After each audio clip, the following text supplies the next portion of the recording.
Guys, അപ്പോൾ നമ്മൾ കിച്ചണിലേക്ക് എത്തിയേക്കുവാണ്. മൈലാഞ്ചി എല്ലാം നമ്മൾ ഇതാക്കി ഇട്ടിട്ടുണ്ട്. പിന്നെ ഈ ഗ്രാമ്പു 7-8 എടുത്തിട്ടുണ്ട്. പിന്നെ സാധാ പുളി വെള്ളത്തിലിട്ട് ഇളക്കി വെച്ചിട്ടുണ്ട്.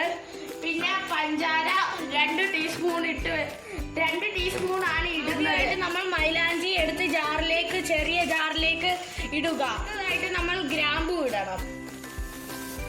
അത് കഴിഞ്ഞാൽ നമ്മൾ പുളി വെള്ളത്തിലിട്ട് പുളി അത് എടുത്ത് ഒഴിക്കുക. പിന്നെ 2 ടീസ്പൂൺ പഞ്ചാര ഇടുക. ഇതെല്ലാരും ഫോളോ ചെയ്യണം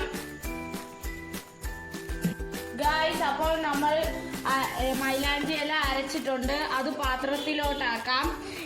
ഇന്ന് ഇത് ഇടാൻ പറ്റത്തില്ല, നാളെ ഇടാൻ പറ്റത്തുള്ളൂ.